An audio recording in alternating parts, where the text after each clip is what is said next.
growing up, when did art begin to matter to you? I really didn't know much about, art or the process of expressing oneself creatively. But one day I was in second grade and I went to after school daycare, right? And there was a rock painting contest. And so we were told to go get a rock and paint the rock. So I got a rock and I took the rock home and I just looked at it. And then the next day I went out and got some paint with my grandma and I painted this rock. And I turned it into the rock painting competition and I won. And I think grew up in a really dysfunctional home, right? Where it wasn't common to be praised. It wasn't commonplace to be applauded for something. And when I won and I got called up, everyone was clapping. I'm like, what is this? Why are all these people staring at me and why are they clapping? And I realized that, people like art. People like art. And then the next year, there was an origami contest at the public library. And I entered that. And I did an origami sculpture of 6 ducks. And I won. And when they announced me as the winner, I went up again and the same thing. People were clapping and smiling. And I'm saying to myself, why are people looking at me? Why are people smiling? Why are people clapping? And I wrote, people like art. And that's when I began to understand how much joy art can bring to other people and also to the artist, him or herself. So that's when I discovered art. Can I share one more story? Yeah, for sure. So, as I mentioned, I come from a very non-traditional family, kind of dysfunctional, and it was a very fractured family. And I really feel like art saved me. Art was my therapy. So, and it was challenging for me to find connection with my mother. And one day I came home, I was in 4th grade, and there's my mom sitting on the porch with this hippie artist. This is like late 70s, right? And there's like maybe 50 to 60 paintings on the front lawn against the walls. And my mom looked really happy to be sitting in the shade on our porch with this hippie artist with all this beautiful artwork. And then I realized so I've had 3 turning points about art. The first one was the rock painting competition. The second one was the origami. And the third one was, I've never seen my mother look so happy. She really likes art. And my mother was prone to, I'll just say it, my mother was prone to depression, okay? And she had a lot of strife in her life and she wasn't the happiest person. But when I saw her with these 50 or 60 pieces of art and this artist, she looked complete to me. And I think maybe one of the reasons why I really continue to engage in the art is because I know my mother likes art. And I never quite felt, the mother-son thing. It just was never quite complete for me. And maybe part of my reason for pursuing the arts is because of my own mama trauma, which I own. But it's part of my journey. I don't feel like a victim. So those are the 3 kind of turning points for me about art and what art means to the artist and to those around him or her. The other thing is, I never put those 3 things together before. Oh, wow. The rock and the origami and my mother until I got here because you helped me arrive to that place. Oh, wow. See, that's part of your collective gift that you can create that space for people to really think openly without fear of judgment.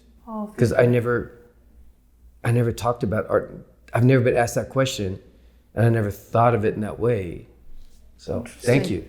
Wow, I thought that was like a story of yours that you knew. I've never That's told that interesting. before. I've never even put those dots together. Wow. So I just had a follow-up with it. I just wanted to. Okay. You're rolling? Oh, okay. Did you ever find out who the artist was? Like it was this person with the long hair? No, all I know is his first name was Sam. I asked my mother about it at Christmas 2 years ago. She recalls that afternoon when I came home from school. And for some reason, my other brothers and sisters didn't come home that day. It was just me. So, but I don't know who the artist was, but she did buy 2 pieces of art. One was a sun, an image of a sun, but the sun was stretched and it was sort of vertically integrated. And of course, me, being kind of love-starved, I was thinking, well, maybe she got the sun because I'm the sun. I don't know if that's true. Maybe that's just wish fantasy. And the other one was an image of a boat on a very calm lake. And I thought it was interesting that she placed the painting of the sun very close to my room, and then the image of the lone boat on the empty lake she put in her bedroom, because she often told me that she felt like, that song Simon and Garfunkel, I'm a rock, or I am an island. What is it? I think so. Yeah, I think that painting was about her need for solitude and being alone. But they're still up in the house, those 2 paintings. And I always look at them and have a recall about the moment when my mom was with the artist and when she bought them. So I think maybe in that moment, critically thinking about my mother's choices, the sun and the boat. I also think the boat may have had to do with her father, who was who was into sailing. I think I started engaging in critical thinking about art that's visual, So I think my mom really did like artists, and she was a little bit easier on me at times when I would excel in the arts. Oscar Wilde says that everyone is afraid of their mother. That's what Oscar Wilde said. And in some sense, I think that's true. But I'm going through a phase of my life where my mother and I are talking more openly about things, and we're finding common stepping stones upon which we can stand on together and find reconciliation and find understanding. Because I think on our journey, we struggle to find connection with others. We struggle to love, but we also struggle to be loved by the people that should love us, right? And it's an ongoing thing. But I think the 3 moments I talked about actually inform my filmmaking proclivities, if that makes sense. Do you remember one of the first films that you saw that really kind of hooked you in for your love of movies?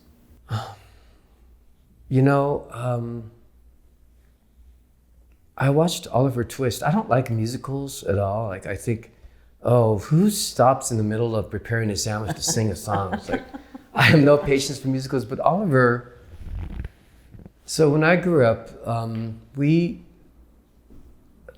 didn't always have enough to eat. But we did. But we didn't have carton milk. We had instant milk, and my grandmother would bring us, government cheese.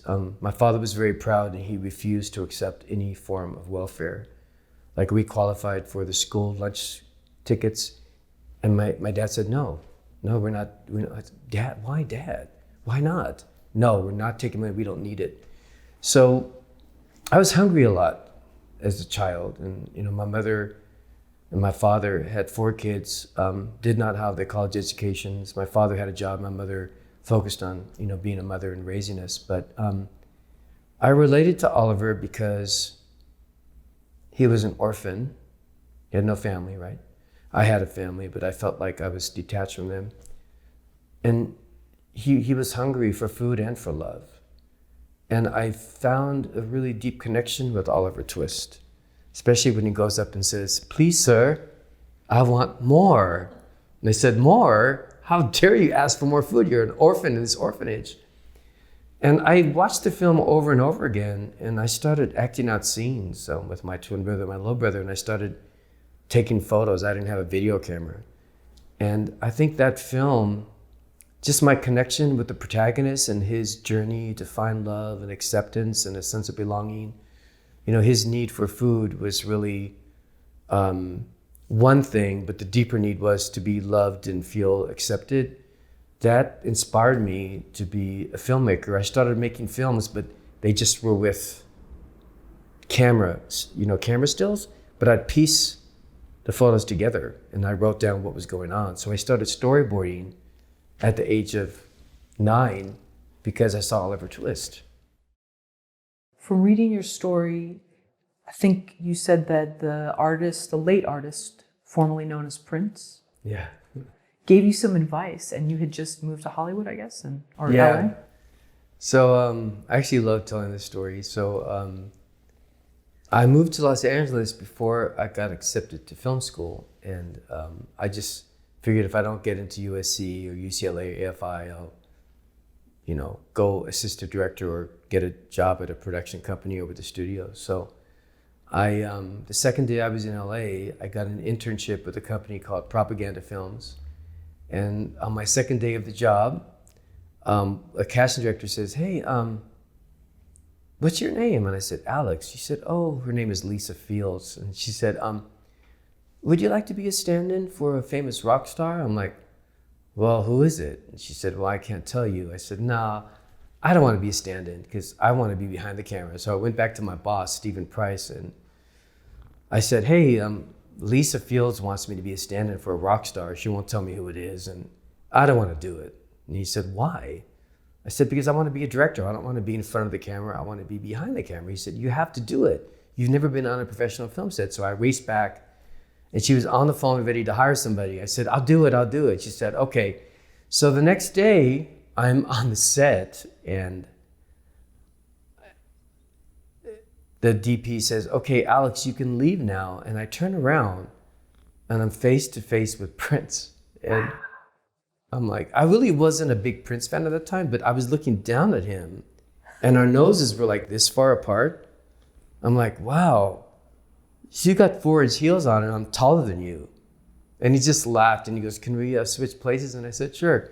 So anyway, we were told not to talk to Prince. They said, "Do not talk to him," but he would talk to me. And on day 6, I got my letter of acceptance from USC. And my roommate got the letter, and she said, "I have something really important to give you." I said, "Okay, well, I'm in downtown LA, and I'm on this music video shoot. Can you bring it?" So she gave me the letter. I opened it up, and I went into the set, and I said, I was really excited. I said, "I got into USC Film School." And everyone started clapping. And Prince said, I'm like, "What?" He goes, "Come here." I'm like, "Well, what did I do?" So he said, "So you're going to be a filmmaker?" I said, "Yes." He said, "Let me hear you say that." I said, "Say what?" He said, "Let me hear you say you're going to be a filmmaker." And I said, "I am going to be a filmmaker." And he said, "I want you to listen closely. There are 4 rules I want you to consider abiding by if you are going to pursue filmmaking in this town." I said, "Okay." So he said, "First one, he pointed up, always remember God, the creator. Always remember God and your creator. Number 2, always remember where you come from. Because when you forget where you come from, you die as an artist." And then number 3 was break the rules. If you follow the rules, you're going to be boring and you're going to fade fast. And number 4 was always give back. You must give back as an artist. And I said, "Okay." And he said, repeat what I said, and I did. I call these my 4 purple cornerstones. Remember God, where you come from. Never forget where you come from. I'm sorry, let me start over. I will always remember the 4, I call them my 4 purple cornerstones. Remember God and the creator. never forget where you come from, break the rules, and always, always give back. And he said, grace is really important in your journey. So after he tested me on the 4, core principles, he told Rosie Gaines, his backup singer, he said, Rosie, pray for this brother that he does not go down the dark path. He needs to stay on the path of light.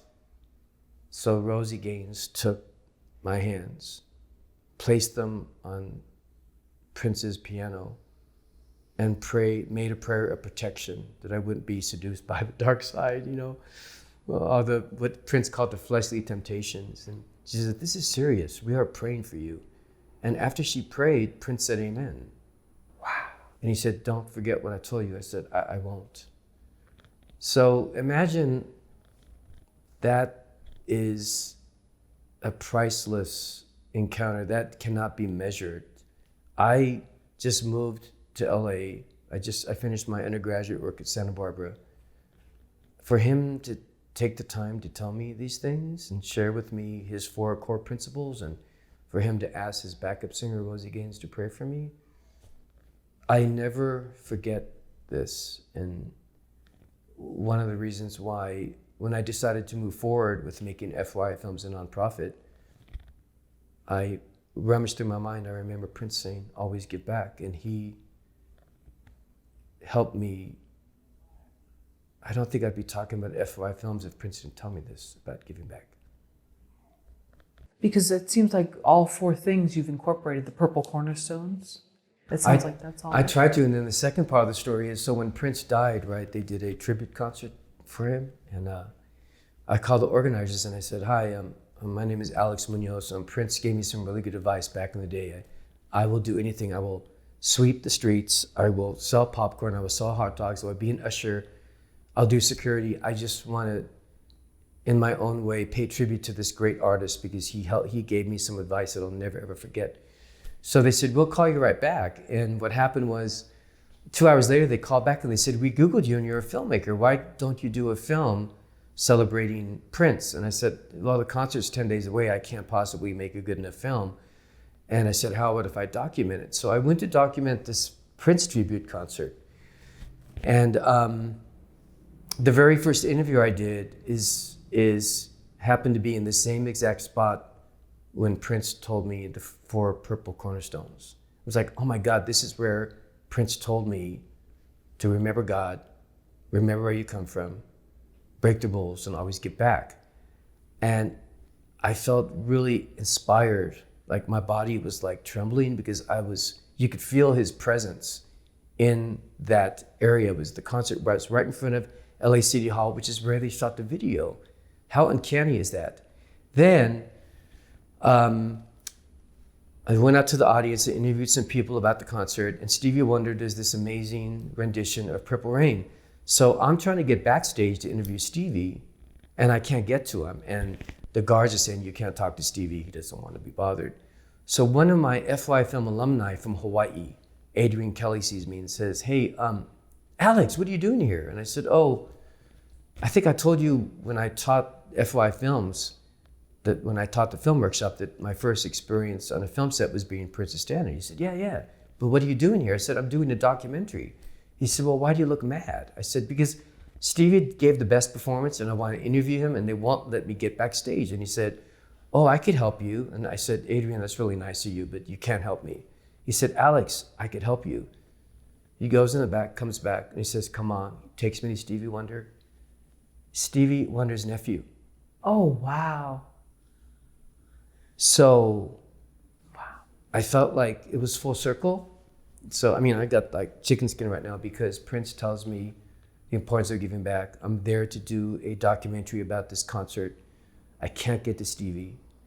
Turns out one of my alumni never told me he was Stevie Wonder's nephew. Wow. Gets me backstage because I believe I had access to Stevie and all of Prince's backup singers and all of Prince's backup dancers. Because if I didn't teach that FYI film workshop in Hawaii, I would have met Adrian. And then 2 years later, I see Adrian at this concert and he gets me backstage. That's karma. That is, oh, I'm doing what I'm supposed to be doing. And I told Adrian, I said, why didn't you ever tell me you were Stevie Wonder's nephew. He said, I don't know, Munoz, I don't want people, my family, we don't want people to like us just because we're related to Stevie. So we just, but you earned it because you've come to our birthday parties and our 4th of July parties and you never asked any questions and you showed us love anyway. So, okay, now you know. So, I mean, what a blessing, right? That Oh my gosh. one what of a my story. alumni is Stevie Wonder's nephew. And little did I know that 2.5 years later, I would need him to complete my doc. Right, and you're in the same spot where Yeah. you first met Prince. So Yes. it was a music video back Yes. in the day Yes. in front of LA City Hall? Yeah. Wow. So my doc is called Purple Dots, and it's short. It's just about how I moved to LA and Prince gave me this advice, and then how, 18 years later, I'm doing this documentary at his tribute concert, and how my first interview was in the same spot where I met him, and how turns out one of my alumni is Stevie Wonder's nephew, and then I can get the interviews I need. That's its own movie. Yeah. That's the second part of it. Mm-hmm. Wow.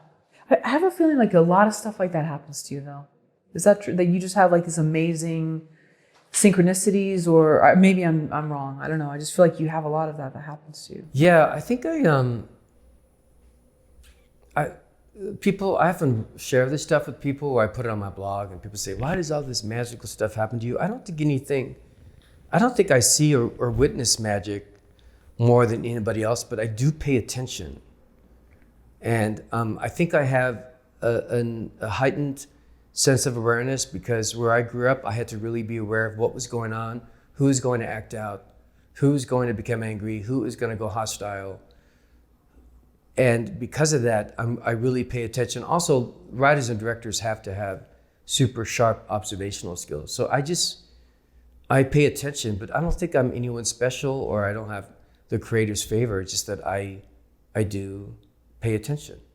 They always say with intuition, like we all have it. I think some people have it more developed, even though Right. we all have that ability. It just from being super aware, hyper aware of surroundings and someone's mood, or what will somebody be a danger or whatever. Right. Yeah.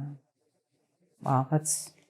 But I don't even know how. I never would have imagined that one of my alumni would help me make a better documentary film. And I met him because I was giving back because Prince told me, asked me to. Prince challenged me to give back, and I did. And as a result, I have a better doc about him. Right, and then that person, it came full circle. Yeah. That's a powerful story. Yeah. Wow. FYI Films by Youth Inside. That is your nonprofit. Yes.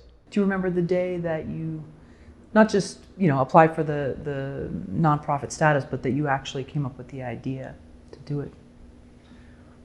Yeah, I wish I could say, I had this great idea to teach filmmaking to incarcerated youth, but it actually was a result of, as a consequence of my encounter with a group of community activists. When I did my first movie about the LA riots for Showtime, which investigated the civil unrest following the Rodney King verdict, we screened the film at First AME Church, and leaders from the Latino community, Korean American community, African American community, and also LAPD people were there to have a panel discussion. And the screening was shut down by a group of about 22 young Black activists who said, F Hollywood, you guys don't offer any jobs training or workforce development. We have all these young brothers and sisters who want to get in. You just come in here and make your films and don't talk to us. What needs to happen for our people from our community to enter your industry? And they shut the screening down for 2 hours. Wow. And a lot of producers left. They said, you are discriminated against people of color and people from disadvantaged communities. This is BS. We want answers now. So it was good that the producers heard this. It was important. And finally, Reverend Cecil Murray said, let's show the film and let's talk more after. And I went up to these young activists and I said, hey, I don't think it's fair to depict all Hollywood filmmakers as uncaring. I'm interested in doing what I can. They said, well, prove it. And I said, well, how do you want me to prove it? And they said, go to Herman G. Stark, where they incarcerate the most violent youth offenders and tell them about your journey, tell them about what you do, that you went to USC, that you're a professional filmmaker, be a role model to them. So 2 weeks later, I go to Herman G. Stark, and I'm given a Unisac, which is this round device. It looks like a pager. And they said, if you feel in danger, pull the pin, and within 10 seconds, the SWAT team will enter your room. And I'm thinking, oh my God, what did I get myself into? So I'm in this room full of 35 young men, mostly Latino and Black, covered with tattoos, ankles cuffed. A lot of sadness in their eyes, a lot of depression and dimness, you know. And I start talking to them, and about an hour and a half into my presentation, I leave the room to use the restroom, and I had set my favorite pair of Maui Jim sunglasses on the chalkboard. They're like $250, and my favorite pair of sunglasses. So I came back into the room and they were gone. And so I just figured I'll talk about this before I leave. So at the end of the 3-hour presentation, I said, hey guys, I came in here with my favorite pair of sunglasses and I drove all the way out here. It took like an hour and 20 minutes. I'd like them back, but I won't tell anybody what happened. No one's gonna get in trouble. So I'm gonna leave the room.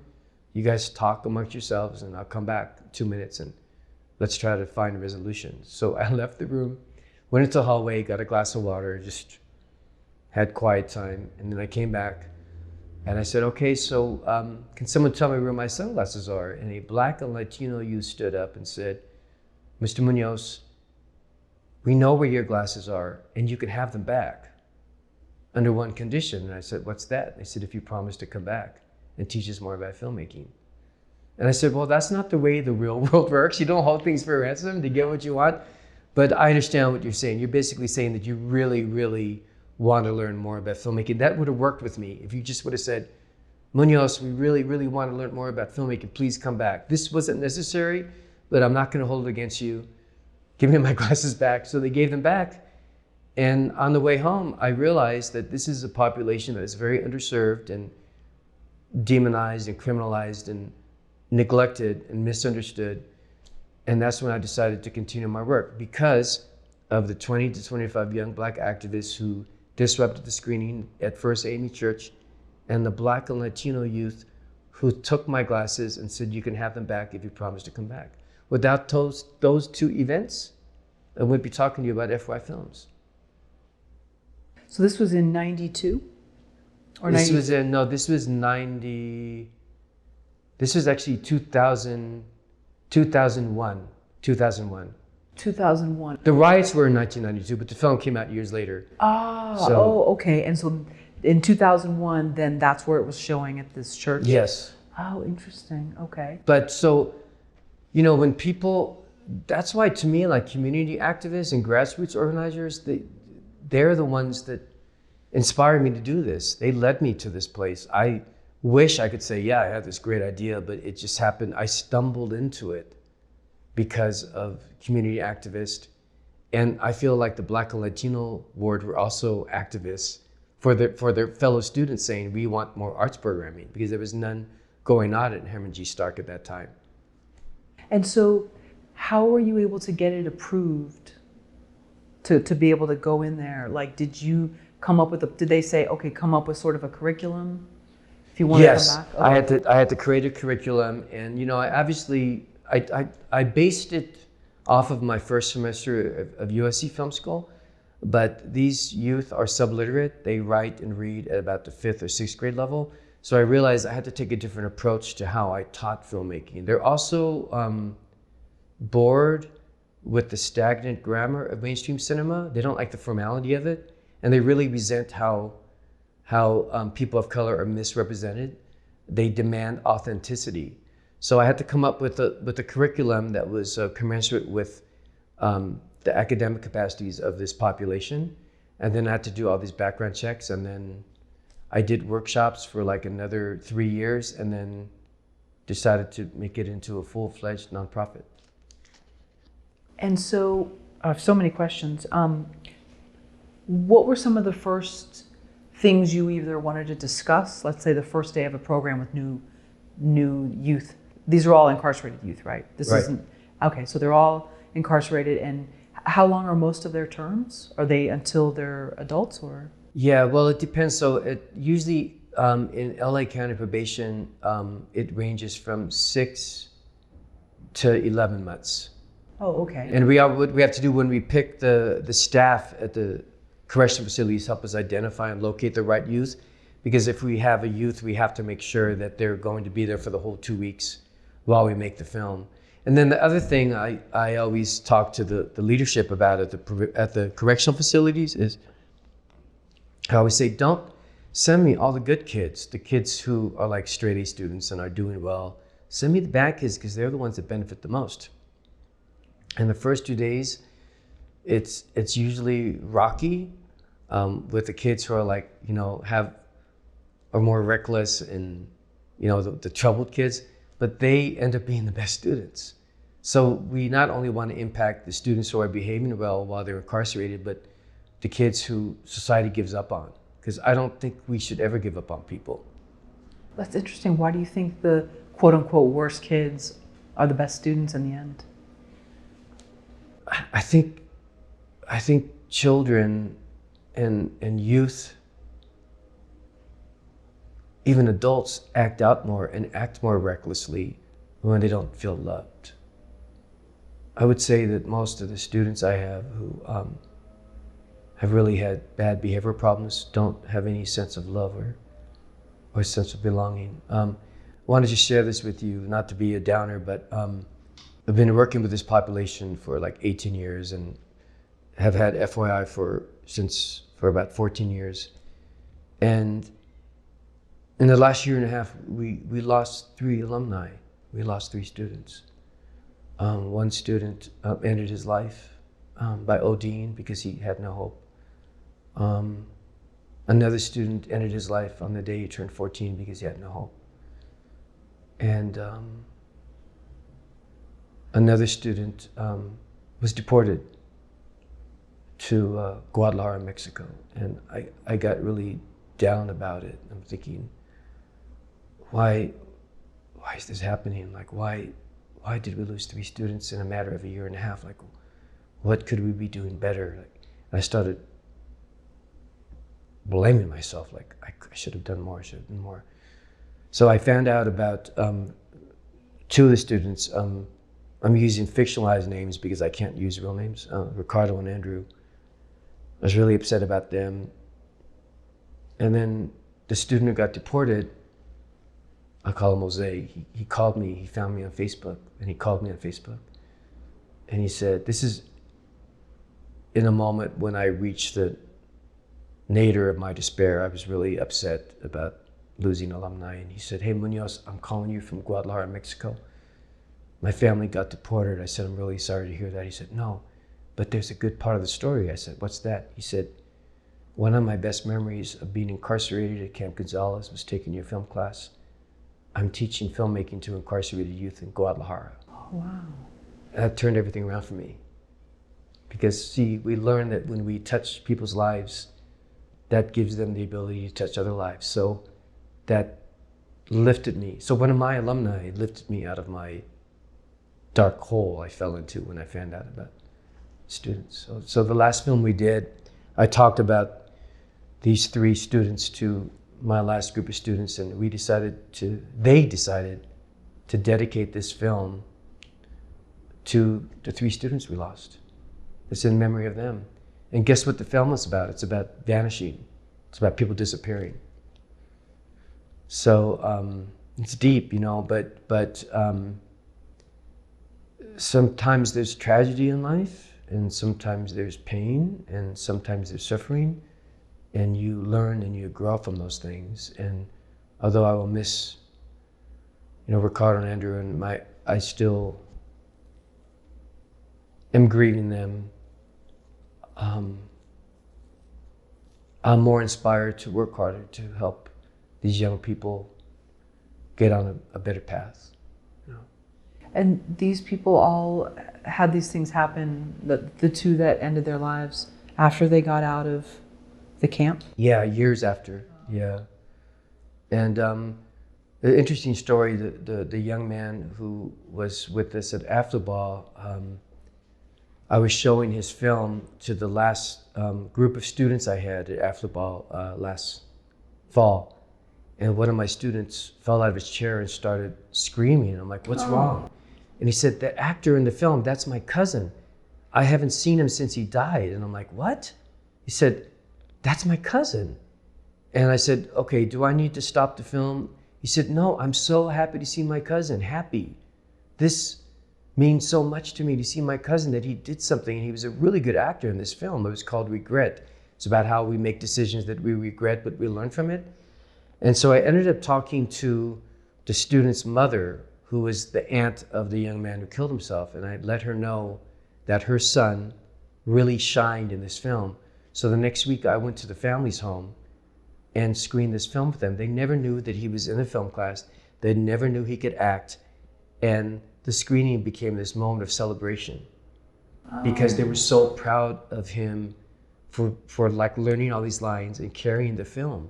So this film ended up giving everyone in his circle of friends and family closure, and they loved the film. They didn't know he was in it. No. Wow. That's what I'm saying. All these moments that just kind of like, they're like these magical, like, it's almost like a higher hand is like orchestrating it. Yeah, it is. And I learned that, hey, from now on, when I screen films, I have to say, hey, we're screening a film from people who were here 2 years ago. If you know anyone, let me know if it's, because I don't, with traumatized individuals, you can't, one trigger will get them back on the path of trauma, or we cannot re-traumatize people who are traumatized. And I didn't know what was going on when this young man fell out of his chair and was screaming, but he was screaming with joy because he saw his cousin kicking ass as an actor and carrying this film and looking happy. And the film ended up becoming a healing element for the family. And they watched the film 4 or 5 times. And we ate dinner and we held hands and we prayed. And I just realized these films are not just important in terms of informing lawmakers when they come up with policy for use of disadvantaged communities. They also affect the individual filmmaker and their families. I know off camera you were talking about how you didn't want to blame, and I really like that because I know it's easy to get in that mode when something's not right and you want to change it. Can you just touch on briefly about your screening? I know you had a screening, you had a film that you did. Right. And I know you want to stay positive, but I just thought it was important, if you don't mind talking about that. Yeah, of course. Thank you for leading me here, because I think this is an important story. In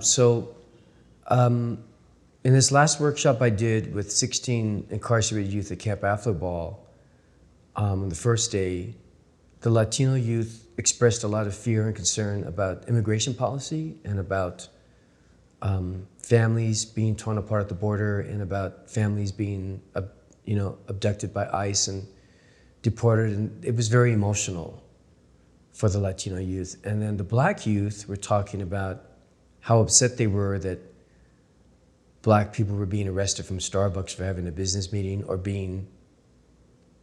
having someone call the cops on them because they were having a barbecue at a park, like what happened on Lake Merritt in Oakland. Someone called the cops on a Black couple having a barbecue, and they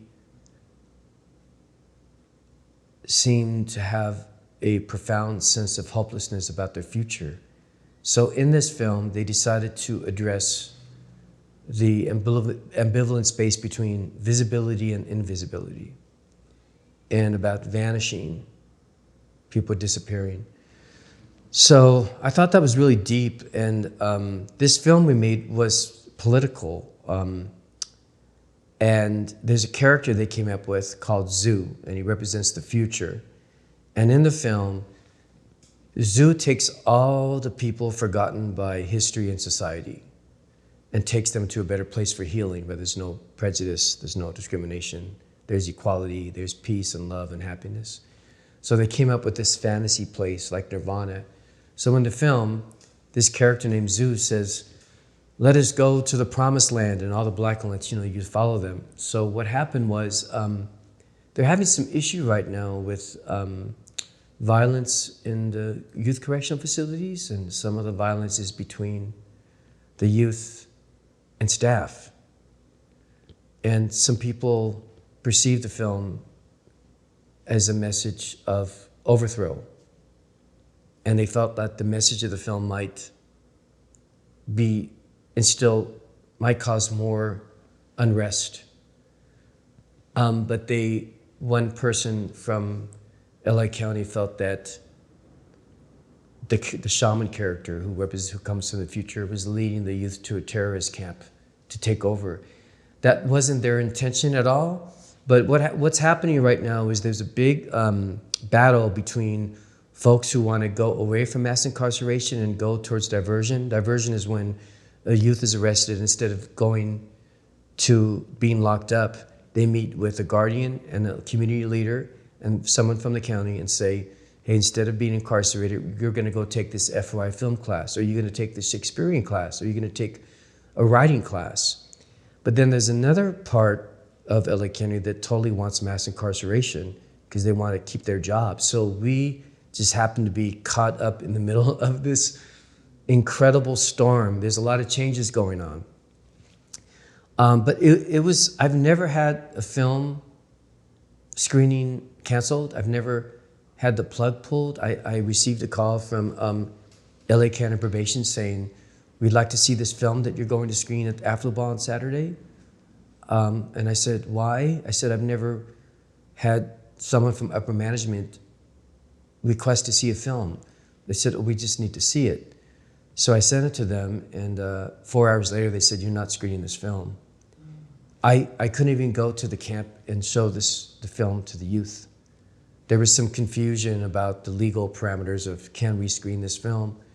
But what was beautiful about it is the Mexican American Legal Defense Fund came forward, NAACP, Urban League of America, the Jewish Defense League, Amnesty International, ACLU, they all came forward and said, we support you in screening the film made by your students who were incarcerated at Camp AfterBall. And they want to do this big press conference to protest. I'm like, no, let's let this unfold and we will find a resolution. And the film will be screened. It's going to be screened a lot later than we wanted, but I'm currently working to get the film cleared so that it does screen, but on the outside of the corrections. They also were concerned about, we had Maxine Waters and possibly Ridley Thomas potentially giving introductory remarks in LA Times, and some people at upper management were not very comfortable with that. So I understand it just was not the right time to screen this film. And now if they decided at the last minute to not allow us to screen the film on the outs, it's a violation of my students' First Amendment rights. Because even when one is incarcerated, one still has freedom of speech. I don't think it's going to go there. I really believe, I'm confident and hopeful that we will be able to screen this film in August. But something really beautiful happened. On the last day of filming, there was some fighting amongst the youth. About 8 or 9 youth were hurt. 4 or 5 youth were hospitalized.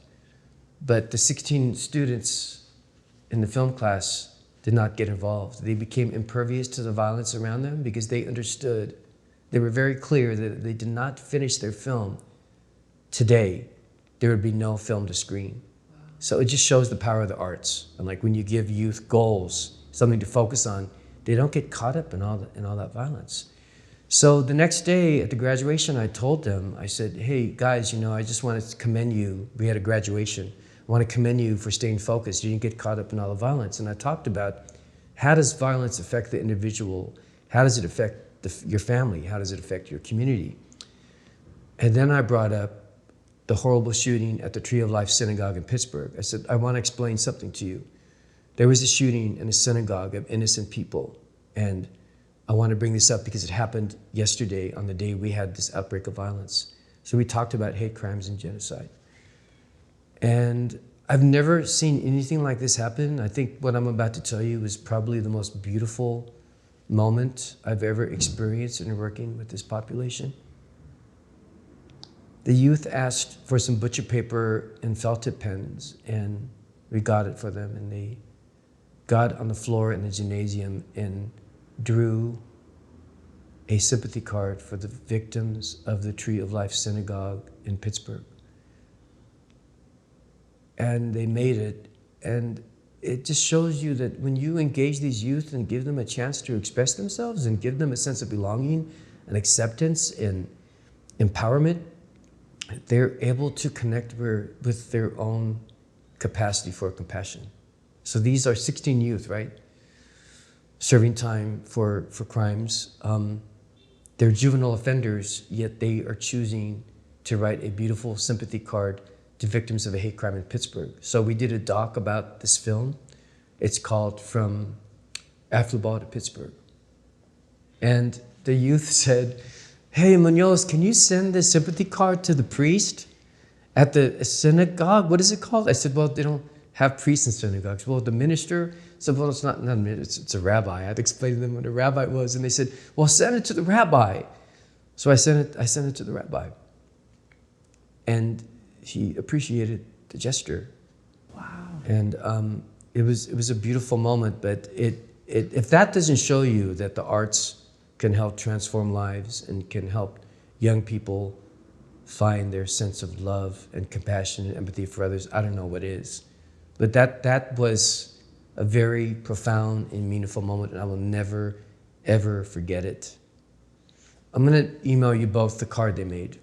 You have it on your Facebook too, right? I think I saw it. Yeah. Yeah, it's like 5 by 4 feet, and Right. there's a lot of hearts, and it says, "We love you, we're thinking of you." It's so beautiful in its sincerity and very genuine, and really having a concern. And they said, "Well, how many, did people die?" "Yes, people died." "Well, are the families okay?" I don't know, I'm not a member of that community, but they told me and my instructors that it was very important for them to make this card to send to the Tree of Life Synagogue in Pittsburgh.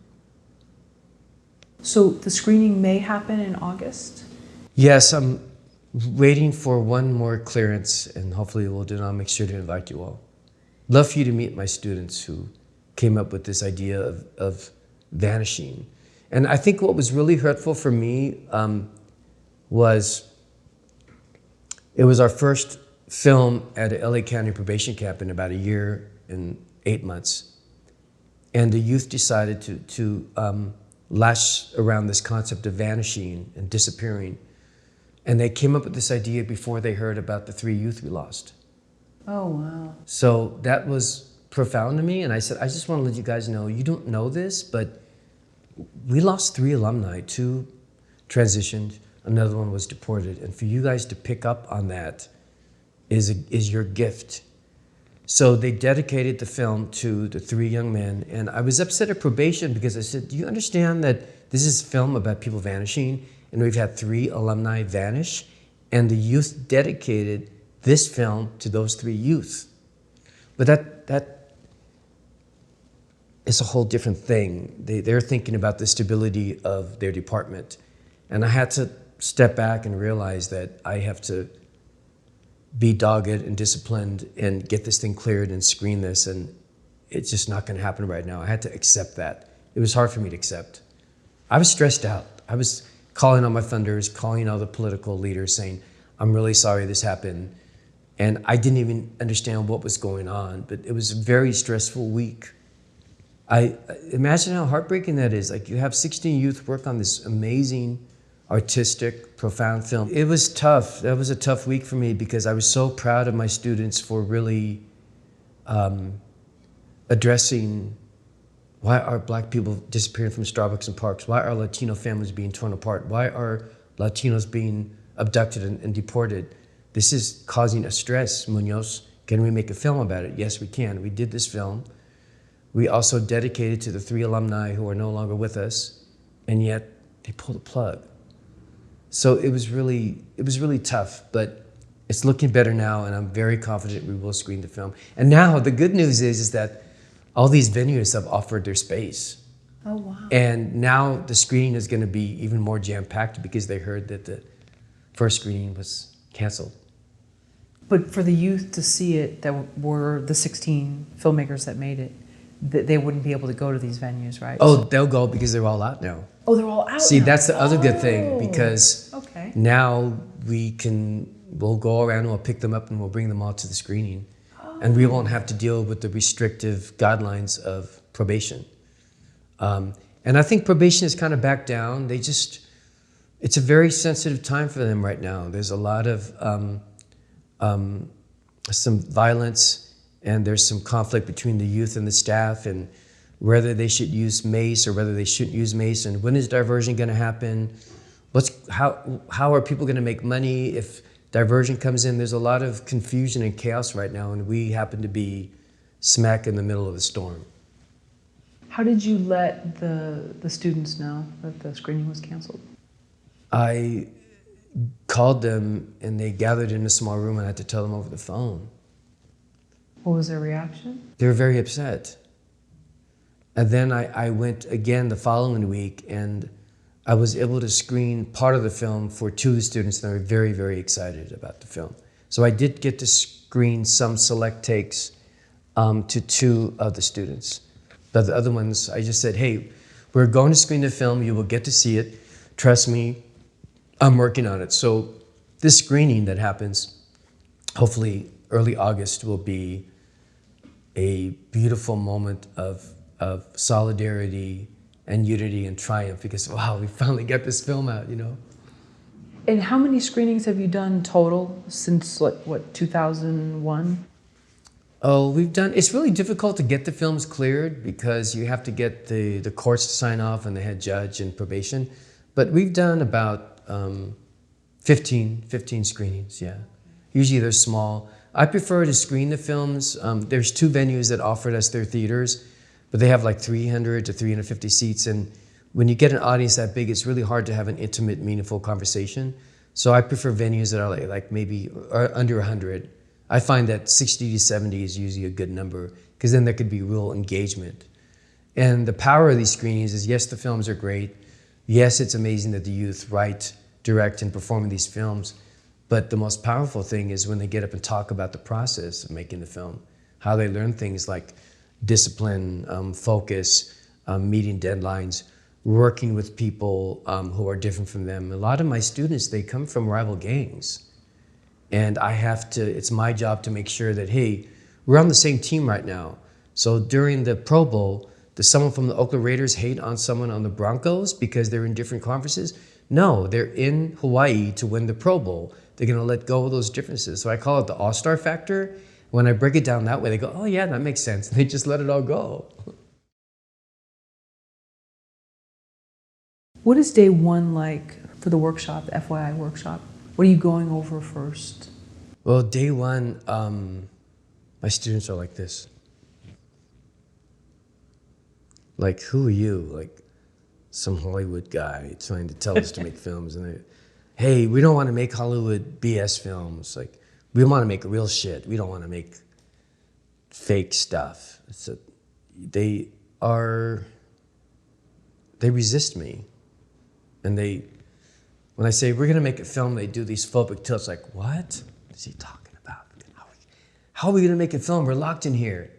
You're feeding us some BS. I'm like, no. And then I show them films made in the past. And they go, oh, wow, they become open to the possibility that they really can write, direct, and perform in a film while they're there. But, so the first day is just icebreaker. It's me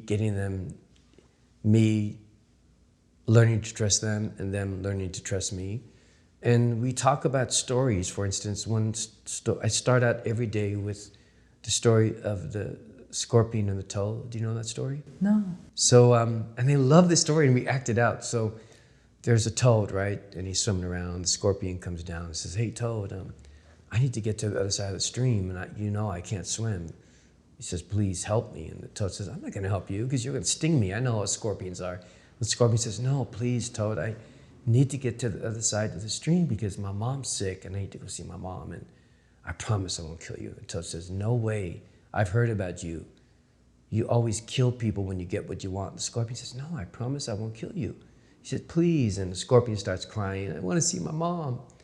So the toad goes over and says, okay. So the scorpion gets on the toad's back and they swim over and they get on the other side of the shore. The scorpion stings the toad and the toad dies. And I tell the youth, well, what does this story mean? It's an Aesop fable. Oh, you can't trust scandalous people. So right, once a liar, always a liar, right? So why do you want to get on the back of somebody you can't trust? Unless you really know them, you should not agree to get on their back. So we start acting out. Like we have someone be the toad, someone be the scorpion. Then we include like an eel who says, no, don't let him go on your back. Then there's the eagle saying, oh no, do it, you know?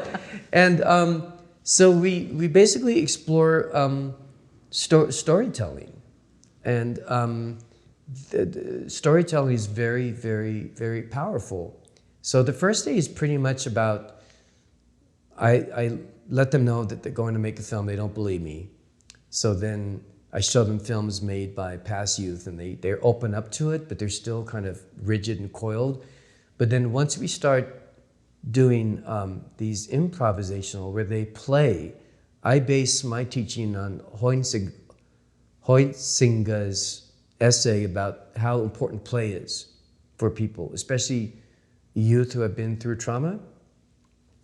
Look, if you spend most of your childhood wondering when bullets are going to come through your window, or when is the next drive-by, or is your mama or your daddy going to get arrested, there's no time to play. But a guy came into my room once, a guy from the Burns Institute, and he is researching why are youth of color so overrepresented in California youth correctional facilities. Why are black youth maybe 11.5% of the California population, yet they represent 52% of the population of incarcerated youth? Why is that? So they came into my gymnasium once and they saw black and Latino youth skipping across the floor acting like a melancholic elephant or a joyful leopard or a confused dove or a drunk squirrel.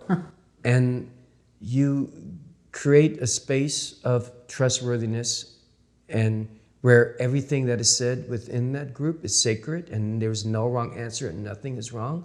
And you create this space and then the magic comes. Then they open up. But the first day is really just about icebreakers. Can I share with you one story? Please do. Since we were talking earlier about animals and in my work with, I did a couple films with the Ute Mountain Ute Tribe, the members of the Ute Mountain Ute Tribe in Colorado. And I had a lot of talks about the relationship between human beings and the animal kingdom.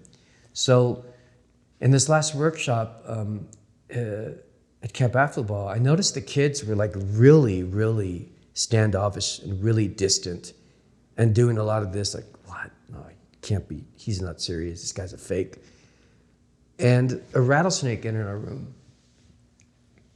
And it was all curled up and it was like ready to bite anybody who came near it. And one of the kids wanted to kill it. I said, no, don't kill the snake because the snake doesn't understand where he's at. He's in a gymnasium in a youth correctional facility. He needs to be in the bushes or on the ground. So we worked together and took the rattlesnake and put him over the fence so he would get away. And I asked the kids, I said, why do you think that rattlesnake came in? They said, I was confused. I said, well, you are the rattlesnake. And they said, what do you mean? I said, because you guys are all coiled up like this and suspicious of us. I said, I'm not criticizing you, I'm just making an observation. I said, I'm coiled up too because I don't know if you're gonna trust me. So we're all coiled up and like rattling, but we're not getting anything done. So can we so then we did an exercise where we were rattlesnakes. And then I said, let's act like really trusting rattlesnakes. And they all stopped rattling. So I thought that was sometimes the universe reflects what it is we're going through when we're working with other people.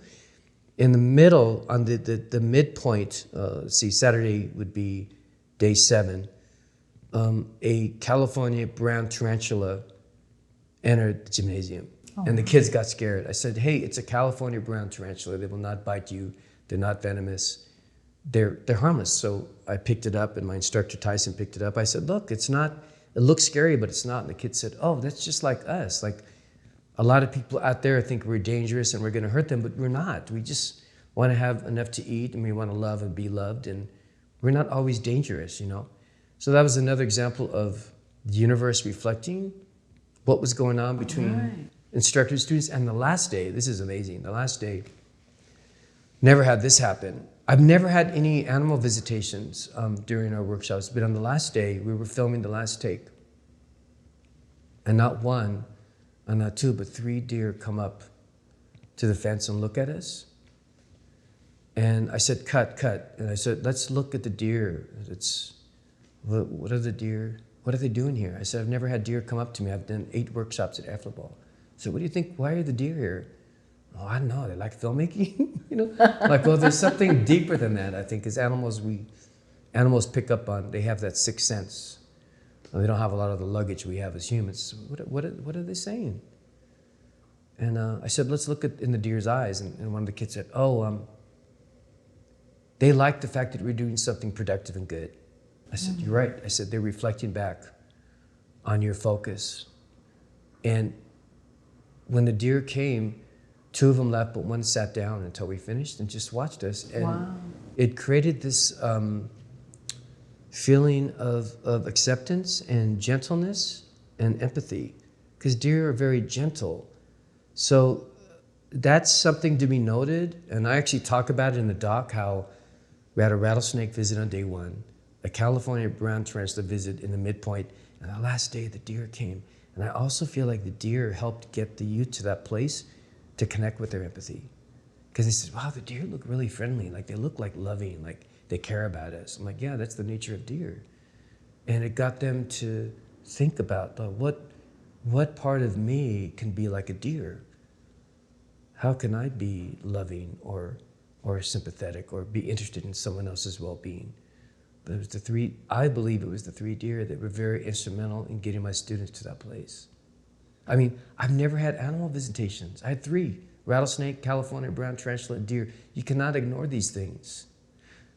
Now, people think I'm kind of out there, but I pay attention to this. Right. Again, the synchronicities, these signs. Yep. Whether it's just that you're noticing them and other people don't. I think most people, they're too busy with the phone. They're looking at the latest like celebrity baby news or something, or, you know, political scandal, and to being open to seeing that. Were you always this empathetic though, or was this a long process? Yeah, I've been empathetic, but I think working with this population just expanded my capacity for that, you know? And I also think a life-changing thing for me was doing the 2 films with the Mountain Ute tribe. I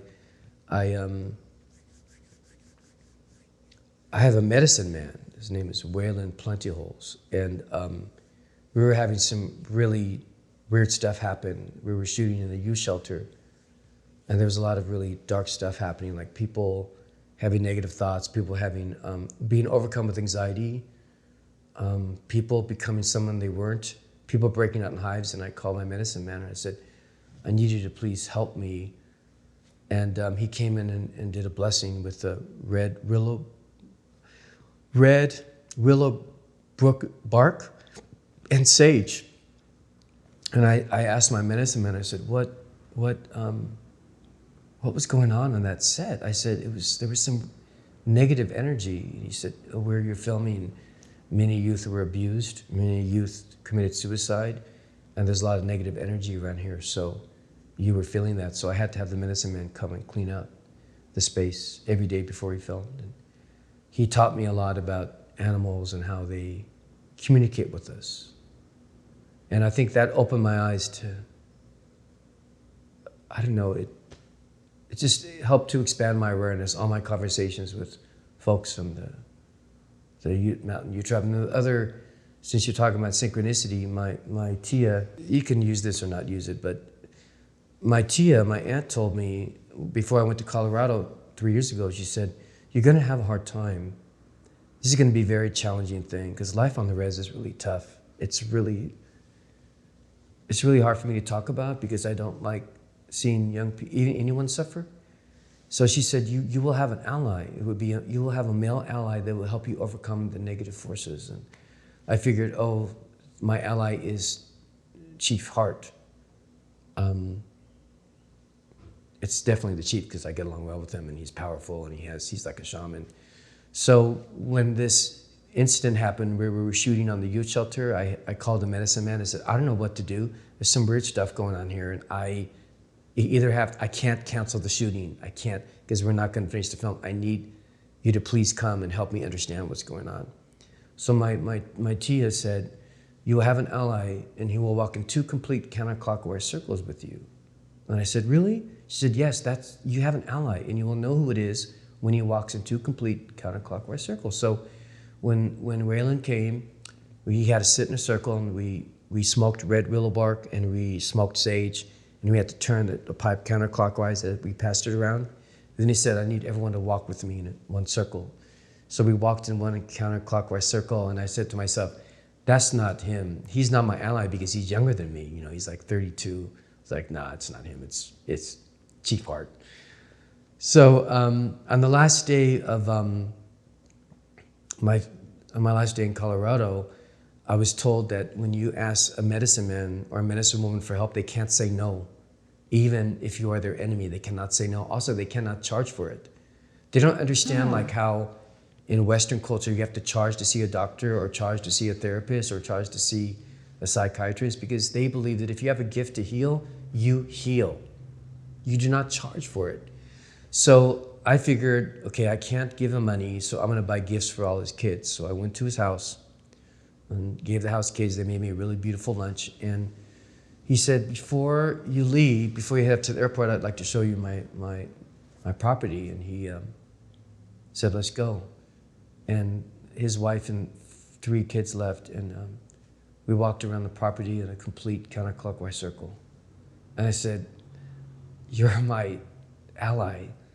I said, I apologize because I rejected you as my ally because you're younger than me, but you really are a medicine man, and so we're good friends now. I call him for advice sometimes. He's the one who helped me understand the snake and the California brand tarantula and the deer. So that experience I had with the folks at the Ute Mountain Ute Tribe helped to expand, open my eyes to what's out there. There's another realm out there that we don't know about. You talked earlier about a higher hand. So that really helped me to evolve.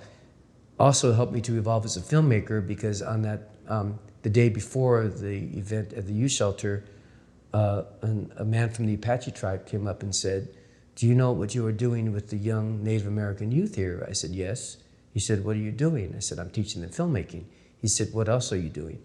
I said, I'm teaching them storytelling. He said, what else are you doing? I said, I'm empowering them. He said, there's something else you're doing. There's a prophecy with the indigenous people. There's 566 Native American tribes in North America, but all the indigenous tribes from around the world believe that this generation right now, 18 and under, they are the 7th generation.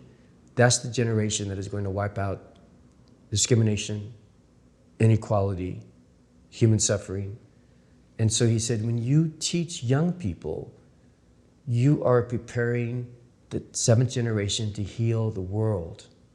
And that made me recontextualize my approach to how I teach. So when I went to Afflaball, I said, hey, these kids, okay, they made bad decisions, but they are going to be healers walking this earth according to the 7th generation prophecy. You're not hearing a lot about it, but it's coming more into mainstream thinking.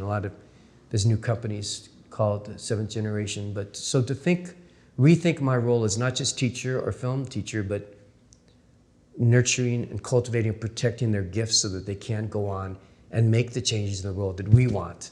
May not happen, but it's going to be their generation. And this is the 7th generation prophecy. In 2016, you interviewed with the site LA Taco. I love that site, by the way. And they have a great Instagram. And you said that about Los Angeles, there's a taut tension here, which does not exist in any other city in the world. LA right now is experiencing a burst of radical creativity. Being in the media arts or other genres is an exciting time to be in Los Angeles. Now, this was in 2016. Right. So I'm wondering what the tension is that doesn't exist in other cities, and then if you can also talk about the creativity.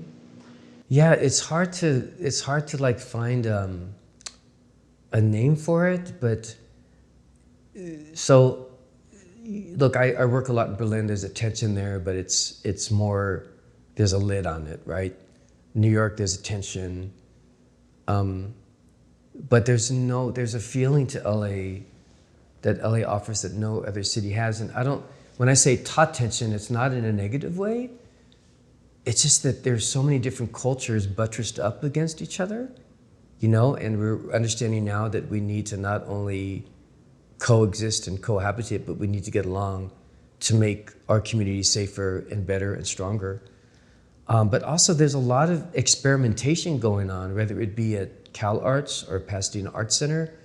I just think that the generation of artists, the new generation of artists, they're really bored with everything old and that's been done. And I see a lot of radical trailblazers. You drive around LA and you see people making films or painting murals or taking photos or doing spoken word out in the public. These bursts of creativity, I feel like there's something smoldering beneath our feet in LA, because we keep, and even physically, like I live in downtown LA, every month there's a new business open or a new building or some new construction. It just keeps changing and changing and changing. And I just feel like in LA, it's more like an open frontier, especially in terms of the media arts. The people are taking so many chances and trying new things, whereas I feel like cities like New York are more like stuck in old school New York, where they believe in the formality of cinema and the formality of arts, where LA, this is where experimentation is going on. And I think a lot of it comes from the tension.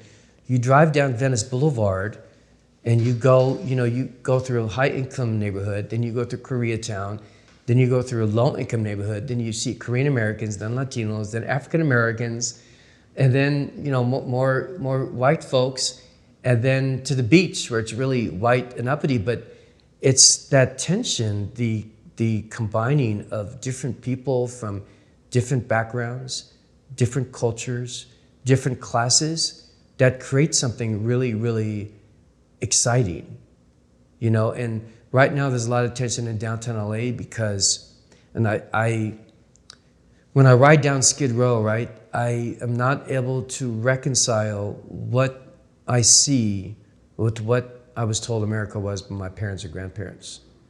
The suffering, young mothers spoon feeding their kids baby food on the curb when it's raining outside. This is not America. I still cannot numb myself to that. But what's going on is LA wants all the homeless gone by the time the LA Olympics come in 2028. Where are they going to go? Where are they going to go? They're feeling pushed out, they're feeling expendable, and they're feeling unloved, and they're angry. And there's this really concentrated tension right now in downtown LA, because the homeless people resent the people who have, Sure. and the haves resent the people who have not, because there's some sanitation issues. Sure. But there's a real tension in downtown LA where you have the homeless people who have been there for generations, and you have this new influx of socially, economically, upwardly mobile people, and there's a clash. But there's got to be a way where if we can spend $3 billion on a rover to put on Mars, can't we figure out this homeless situation? How do we make this work? So there's so many, LA's changing every day, and that's what causes the tension. And there's so many competing needs. Right. But I would rather we look at what do we all have in common? We all want to love and be loved. We all want to have a roof over our head. We want to have enough money to put food on the tables and educate ourselves. Can we focus on those things? But there's a lot of tension right now in downtown LA. I'm actually glad to be in the middle of it. But I feel like Werner Herzog, he's a director. Yeah, it's great. He wrote an essay on LA, and he said LA is the most exciting place to be and will be the most exciting city to be in the world for the next 50 years because of this experimentation and taking chances. I don't know what it is exactly. I can't pinpoint it, but there's something exciting happening. There's this renaissance of new art. It's past postmodern. People are anxious to tell stories their way without being tied into the Hollywood substructure. And there's this new freedom to tell stories our way and make films our way without being tied into the Hollywood studio or Hollywood network system. Because you can shoot a film on a phone now. That the freedom that gives you. You don't have to go to film school and rent a camera and get a grip and a gaff. You can go out and make a film with the phone. That freedom allows a whole new bandwidth of cinematic creativity. And I'm really excited by it. Does that answer the question? It does. Did you see the documentary City of Angels? No. It was about homeless in LA. I heard of that, though. I think it was narrated by Catherine Keener. Is it Kathleen Keener? Catherine Keener. It was excellent. It's very sad, but just humanized all of them and told their stories, and yeah, that's all I have to say. But see, they have their stories too, and here's my thing.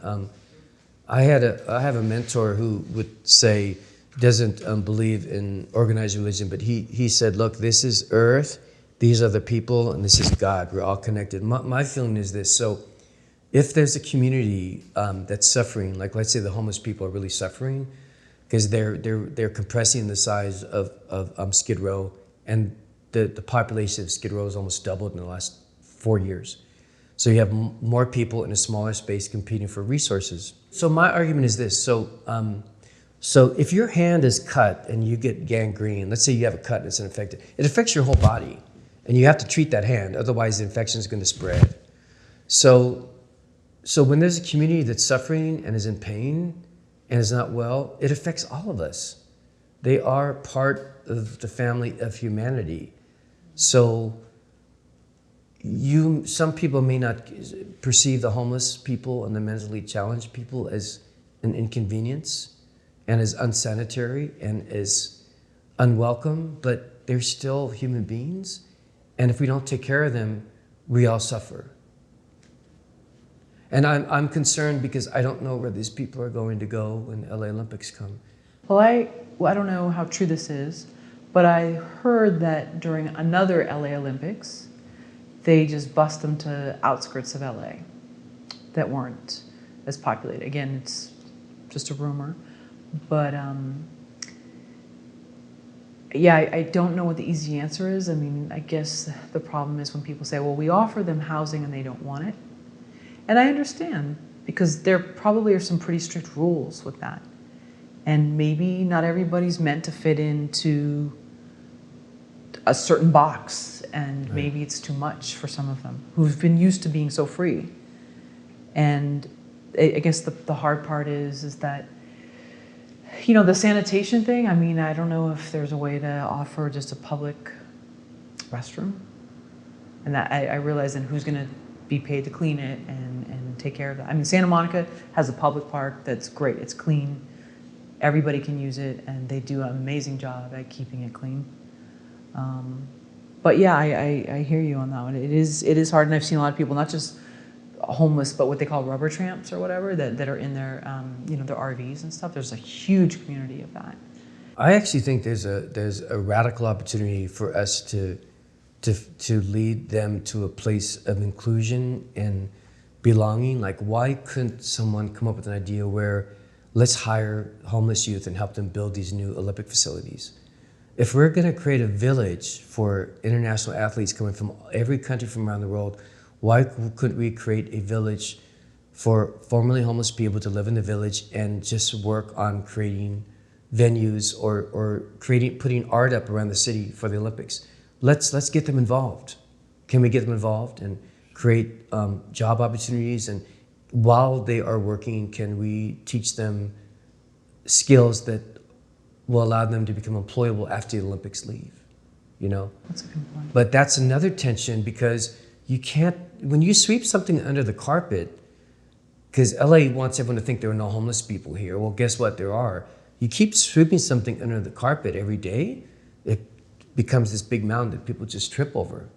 And it's also a lie. It's facade. It's not real. So I'm hoping that the leaders of LA County and the city of LA figure out a way to solve this without pushing people out that really feel a sense of belonging in LA.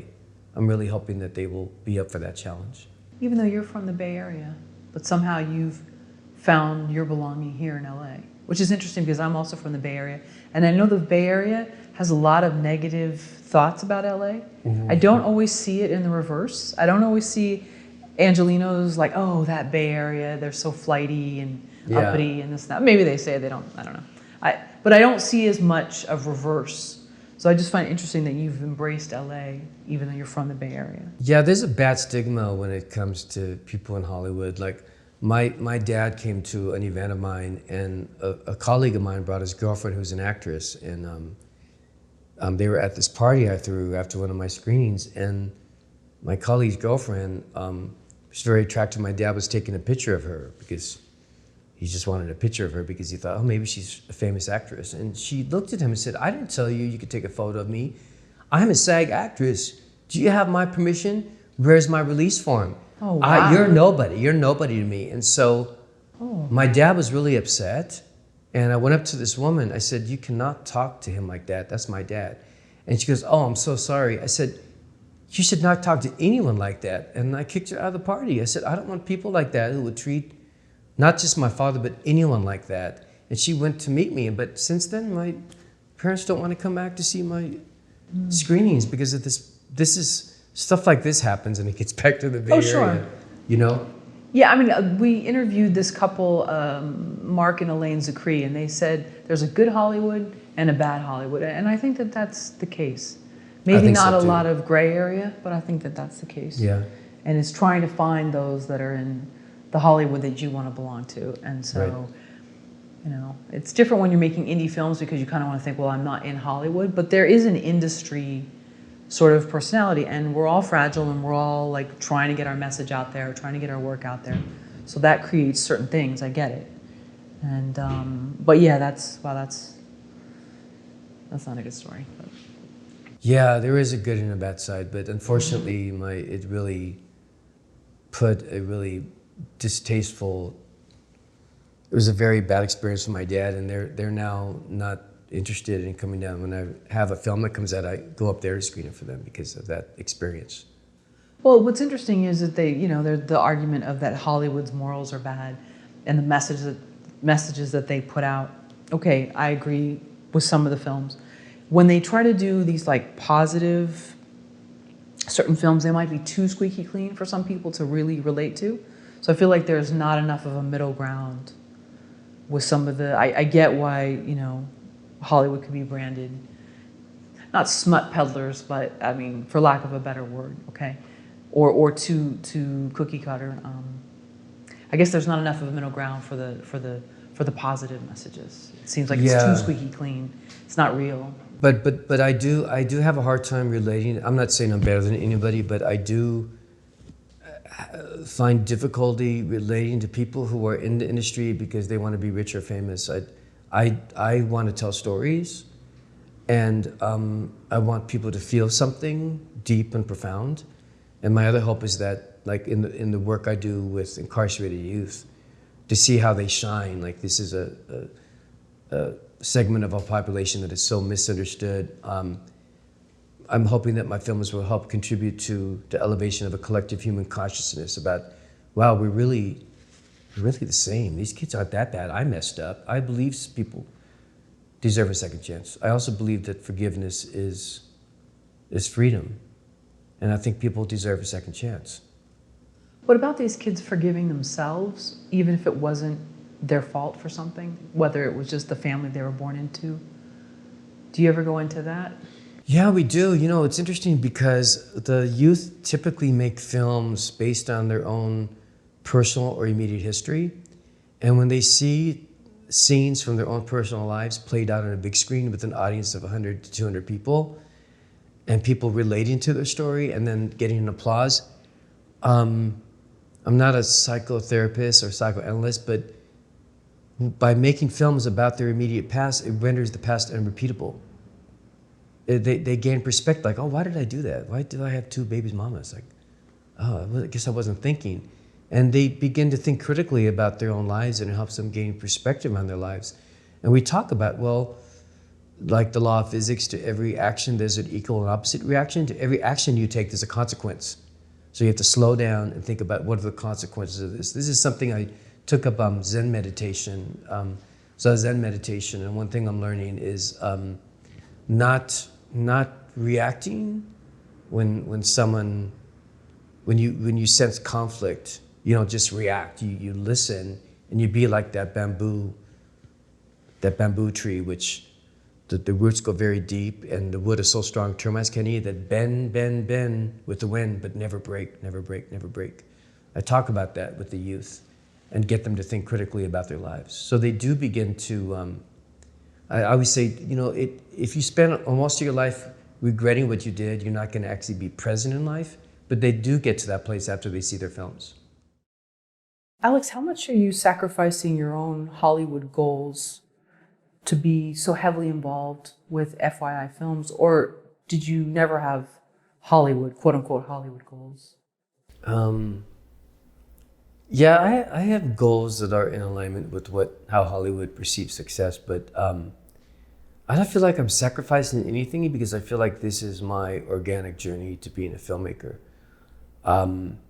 So I went to USC, where we were very much taught a Hollywood way of filmmaking, mise en scène, master shot, medium close-up, ECU, cutaway, And in working with the youth, they're very informal. Like, they don't like to lock the camera down on a tripod because they are locked up. They're very inventive. Like, one day I came to the camp and they attached 3 bungee cords on each side of the camera and said, "Hey, Munoz, look, it's a bungee camp." And the camera's moving. And they're very inventive. And so the way I was taught filmmaking was to take a very stately, formal Hollywood approach. The youth, in working with the youth, it liberated me from that, and I become more radical in my approach to storytelling through cinema. I crossed the line. We told never cross the sagittal plane. Well, I do all the time now, because the youth emboldened me. So I feel like my work with them is a necessary part of my journey. I feel like my work as a filmmaker is informed by my interactions and my making films with them. The other thing they like is they don't like having to memorize lines and repeat lines because it's too robotic for them. So before we shoot a scene with them, I'll say, this is what's happening in the scene. You want her to agree to date you. And you are saying, no, that is my sister, you're not dating her. You don't want it. And I just freestyle it in free improv. So it's made me a little bit more relaxed. I use improvisation a lot. I didn't before I started working with this population. I'm more relaxed and less formal.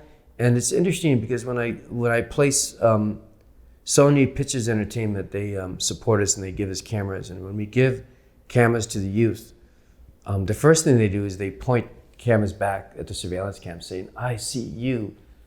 You're watching me, but I'm watching you, watch me. They take control of the apparatus and they turn the tables. But when they're filming, I'll say, go to what interests you. They'll go to where the emotion is. Like if there's a scene between a son and an actress who's the mother crying, they'll go into the teardrop going down the mother's eye. And it's a very organic approach. They go to where they feel the emotional power is. What is interesting in the scene? Oh, the mother really feels bad that she wasn't the mother she should have been the first 14 years of his life. And it's a necessary part. They're making me a better filmmaker. My work with them informs my path. So my next project, it's a feature film called Make the Moon. It was developed at Sundance years ago. And it's based on my twin brother and I growing up in San Jose. And it focuses on a mother who has 2 sons that are mixed race. I also have a sister and a brother, but I'm focusing on my twin brother and I for this. But in this film, there are 3 young people that really impress me as actors. One is a young woman from the Ute Mountain Ute tribe. 2 others are from LA. They're in the film. I'm casting them. Then there's 6 other youth that are gonna work on the film. And I'm gonna pay them, and they're gonna learn what it's like to be on an independent film set. And they're gonna continue to develop their skills as filmmakers. So this is in alignment with both. I am going after my Hollywood goal, making this feature film, but I'm also engaging formerly incarcerated youth. So I'm combining the two. And my dream is I'm currently working on a plan. I'd like to open up a film academy in the next 3 to 5 years. And the film academy would be kind of like the homeboy industries of filmmaking. Take ex-gang members, youth who have been affected by the foster care system, youth affected by the juvenile justice system. Not only train them to work on music video, commercial, or TV sets or movie sets, but to create, develop, and make their own content. Wow. Because they have a different take on things. So to me, the real exciting stuff is happening in the margins. They're not part of mainstream media. They're not part of mainstream society. They have their own secret coded language of how to tell a story with film. They don't do the master shot, medium close-up, easy. They'll just get the shot. Get the fucking shot. Get the shot of her crying. Let's move on, you know? And they love they use their own language to take ownership, like a slate. They don't call a slate, they call it a shield. And I asked this kid, Jimmy, why do you call it a shield? Oh, in case bullets come through, it could dodge the bullets. A company move, when you move the cast and the crew, they call it in trans. That's when a youth is being transported from a correctional facility to the court to go to a hearing. Okay. They don't say quiet on the set. They say quiet in the ghetto or quiet on the barrio. And they also said, don't say it's MOS, just say it's NFS, no friggin' sound. So they come up with their own vernacular and own language to allow them to take ownership. But it's this very informal, radical approach to filmmaking that inspires me and informs me. So they're actually helping me unlearn what USC taught me, which is very formal Hollywood. Just because you're being taught that doesn't mean that's the only way to make films. So my films, I feel now, are more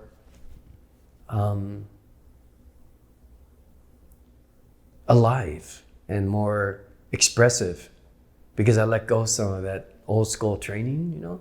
They're very radical with the camera. They do things like turn it upside down and do cartwheels with it whilst there's a chase scene. And it's that type of approach that informs my current approach to filmmaking. Just like you said that some of the quote unquote, not worst students, but maybe most arms crossed, resistant, turn out to be some of the best. Do you think that's the same in quote traditional film schools? That some of the worst students maybe, you know, in the back, who is this? And then actually they turn out to be the best? Yeah. Do you know the story about Jim Morrison at USC? Sort of. Yeah. Yeah. He did 2 films and people said, you don't have one creative molecule in your body. What are you doing here? And he was making I actually saw 2 of the films. They were in the USC archive and they're really, really interesting. And of course he went on to be in The Doors. Right. But, you know, I went to a film school that was very entrenched in, you know, traditional, conventional Hollywood film storytelling. And what I'm trying to express is that that's good. It's important to know that. But the youth offer a different approach to filmmaking, which I find much more exciting and much more real and gets audiences to react more. You know, they also don't believe in these unrealistic, fake, they call it fake ass, delusional endings where everything's fine. Because sometimes everything doesn't end fine, but you keep going. One of my students, Fila, said, you know, sometimes things don't end well, but maybe the next situation will end well. And you just hope that things end well, and you celebrate it when stories end well. And when they don't end well, you think about what happened, and you learn from it, and you grow from it, and you move on. So in the films we do, they're not all these, you know, neatly tied up endings, because that's not the way life is, right? It's not. Sometimes things don't become resolved. No, they don't. You might have a fallout with a cousin or a family member, and that you may spend the rest of your life going back and forth, thinking that it's going to get there, but it doesn't. That's what life is, us trying to love and be loved and also pay the bills and feed ourselves and experience warmth and joy, right? And they understand this. Yeah, go to the Lemley as much as you can. Yeah, See great movies, yeah. And by the way, the Lemley didn't pay us to say that, but yeah, they do have some great movies. And the beauty of art house cinema is that oftentimes things don't always, there's an ambiguous ending, or it's not always perfect, whereas other theaters it might be more neatly tied up. And I can see how they would relate to that. There's a film, two Latino youths made a film called Family Problems, and it was a young Latino man who made a film about his mother who was what they called a glasshead, addicted to crystal meth. And one of the boys, Julio, said, "Hey, Munoz, this film is about Alan's mom, but he doesn't want you to know, but don't say anything." I said, "Okay, I won't." So the next day, Alan came up to me and said, "Hey, Munoz, this film about this mother who's like addicted to meth, that's about Julio's mom, but he doesn't want you to know." Well, both their mothers were addicted to meth. And so we made this film. And in the film, the boy is begging the mother to go into rehab. He finally gets the courage to say, "Mom, please go into rehab." And she does go to rehab in the film. So both boys invited their mothers to the film. And I said, if you invite your mothers to this film, it's really unfair if you don't tell them what the film is about. You have to tell them because they might experience shame. They might experience rage, humiliation, or anger. We cannot drop a bomb on your moms. We have to let them know. So I called their mothers, and the boys were on the phone with me. I said, "Look, this is what the film is about. Are you comfortable seeing a film about a young boy who wants his mom to go into rehab?" Both agreed. They wanted to watch the film. Both went. This was at the Sony theaters. Saw the film, broke down into tears. Within 48 hours, both mothers were in rehab. Oh, wow. Because it took a film made by their sons, and they saw their son saying, "Mama, Mama, I need you. Mama, I need you. You need to stop using, and you need to go to rehab. I love you no matter what, but I need you in my life. I need a mom." So the films not only affect the individual, but also the family and the community. And so even things like that, the films were so real. So my demand for authentic representation is much more pronounced because of my students. I don't like fake stuff. This has no resonance, you know? Can you give us 5 filmmaking tips for anyone who wants to make a movie? First of all, have a good screenplay. That's the most important thing. Have a good screenplay. Number 2, make sure you have the resources to make the film.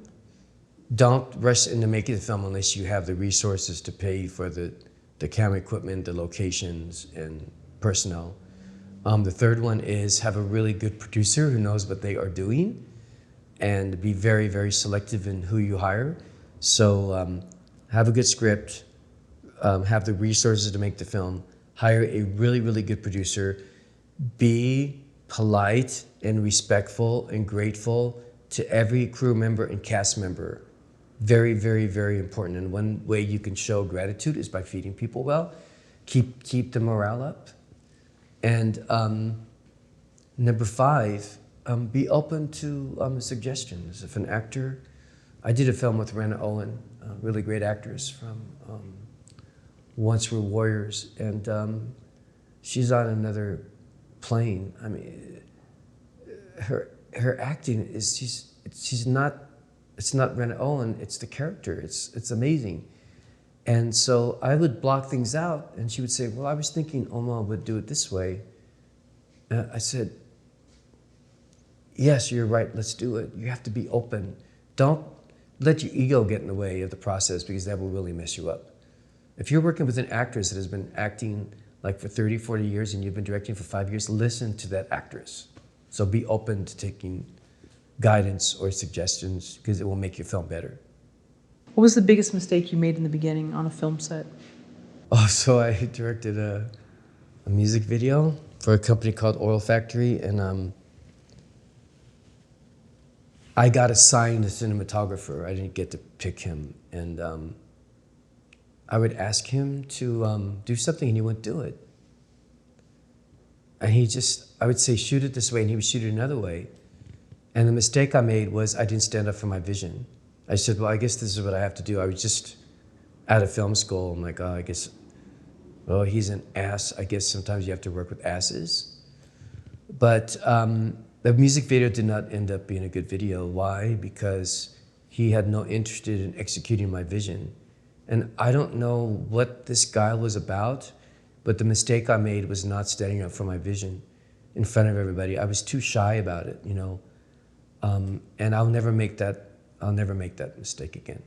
And the same thing, well, I won't talk about that, but you have to defend your vision. You must defend your vision. And if there's someone that it's not helping you execute the vision, cut them off. Because the video was a nightmare. But I learned from it. That will never happen again.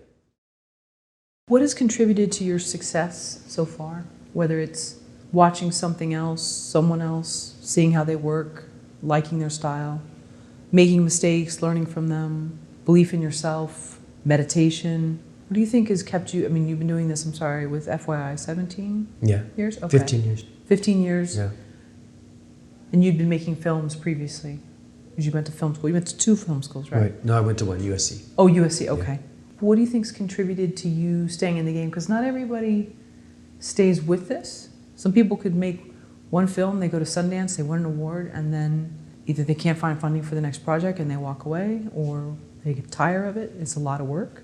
You're going to get beat up. I think it's in my course of working with incarcerated youth, they've taught me the power of storytelling.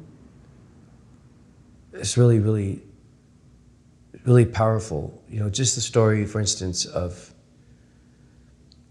a young black man who was one of my students while he was at Camp Gonzalez made a film about him going home and his fear about his father rejecting him again. His father always rejected him, right? So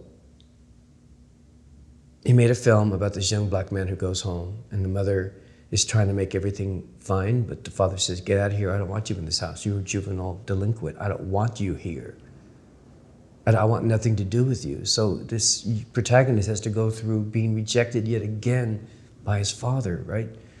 So this was after the film I talked about the mother who had substance abuse issues, right? And so we invited the family to see the film, and I told Antoine, I said, you have to tell your dad what the film is about, because it could make him really ashamed or uncomfortable. You can't just do this to your dad. So I talked to the dad, explained what it was. He said, yeah, whatever. I don't even want to go. I'm just going because my wife wants me to go. So he went, and he saw this very tearful film about a young boy who just would do anything to be accepted and loved by his father. The father was in tears. And I realized this is the power of film. But what's more beautiful about the story is that the mother called me a week later, and they went to family therapy to talk about this stuff. So, wow. So this is how authentic storytelling can lead to healing. Very interested in doing what I can to contribute to the well-being of humans, whether they're in Angola or Japan or the project itself. Film has that power. That the father and the son began a dialogue about how that relationship could be healed and repaired, all because he came up with this idea. So what keeps me going is stories like this, seeing how films and stories impact and heal people. That's what keeps me going. Have you ever wanted to give up? Yes, when they pulled the plug on my film in LA County probation, I was like, wow, I just had all these dark thoughts. But my alum called me, from Mexico, saying I got deported, but I'm teaching filmmaking to incarcerated youth, and that kept me going again. So see, maybe I've lifted them when I'm with them, but they call me out of the blue sometimes and they lift me. Imagine that. So, and Adrian getting me to Stevie Wonder, I was like, oh, I'm never going to make this film. So there's an exchange. Yes, I'm teaching them about filmmaking, teaching them to think critically about their lives, but they're teaching me too. They're emboldening me. They're giving me permission to go outside of what I learned at USC, get more radical, and tell stories that have power because they're authentic. Tell stories that will hopefully challenge people to find a place of healing. That's what keeps me going, because the impact powerful stories have on individuals. You've written a script that you said was at Sundance? You were working on it at one of the labs. Can you talk about that? Yeah, it's a Make the Moon, and it's about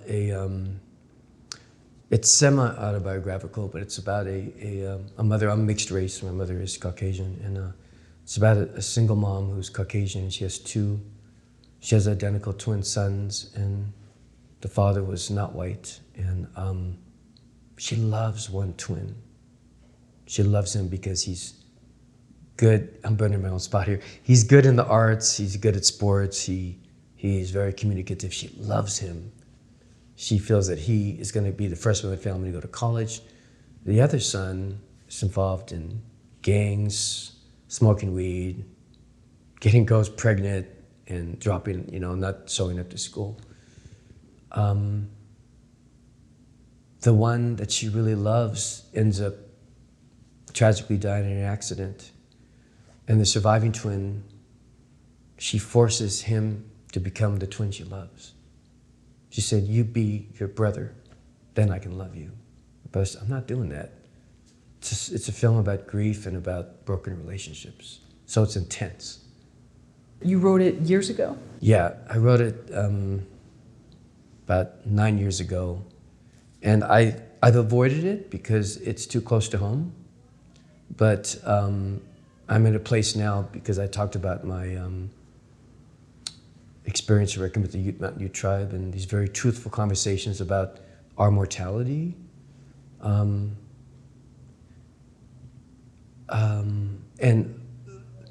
my father was diagnosed with colon cancer 2 years ago. I went home on Christmas Eve and they had to take 90% of his colon out. And I had to change his dressing. So he had an incision from his belly button up here, and I had to reach in. And that too I started thinking, I don't know, I'm not ready to lose my dad. Like, even though I don't see things the way my parents do, I don't want to lose my parents yet. And I don't want to leave this place yet. But facing the possibility of my father dying made me think of my own mortality. Like, I got to tell these stories. I got to get this film done and get out of my phobic vortex about dealing with the truth and get this thing done. So as painful as it is, I was dwelling on how hard it is, but now I'm looking at how therapeutic it is. I'm going to be liberated when I tell the story, because releasing a story to the universe can be very, very, liberating. So I'm at a place now where I'm ready to get it done. As a matter of fact, I'm going to one of my funders to get a check for half the amount of the budget. So oh, wow. I'm ready to do the film. And I'm glad I haven't done the film yet, because if I did the film earlier, it would lack truth and power because of what I went through. And I just think that you have to trust the continuum. And a lot of artists get into these dark spaces when we're not working, when we're not on the set, or we're not writing, or we don't have a deadline. I look at that time. My friend Alex Dorsey shared something with me. She said, in those in-between moments where you have downtime, you are preparing your chalice for future wine. That's a very healthy way of looking at it, right? You are preparing your chalice for future wine. When did you start writing Make the Moon? Oh, I started writing Make the Moon in high school. I knew I would be telling a very personal story. It's kind of a coming-of-age story. The film is basically about a mother and son who, no matter how hard they try, they can't seem to love one another. And as painful as that is, it's true. It sometimes happens between child and parent. In the end of the film, there is definitely a sign of hope, but I'm not going to have some bullshit ending and have mother and son wrap their arms around each other. Oh, I've always loved you. I'm sorry. So it's about a mother and son who are locked in grief, which complicates their desire to really, truly love each other. And no matter how hard they try, the harder they try to love each other, the farther apart they get. That's how loaded it is, with family sometimes. And so the script you've been working on for years, when did you actually get it in first draft, second draft, and a beyond stage? And how was that? I have 18 different versions, and One version was 198 pages long. And so I had to step away from it. I have so many different drafts, but now I'm at a draft that's 112 pages. And that's what I want to go with. I want to go with a 112-minute film. And will you shoot it here in LA? Yes. I was going to shoot it in San Jose. The original title was Do You Know the Way to San Jose? But the texture in LA, the locations, the tension that we talked about, that's all here. I've done a lot of research. I'm dividing LA into 3 different realms. And this is probably informed by my experience with the Mountain U-Trap. There's the Unterwelt, the underworld.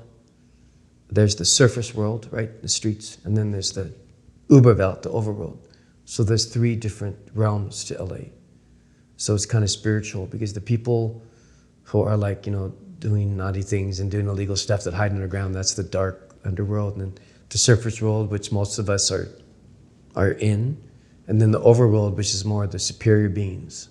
There's a character named Heike. She lives in a treehouse and the birds and the butterflies are always around her because she's of the overworld. So LA, that was a big choice to have it take place in LA. The other thing I worry about is it's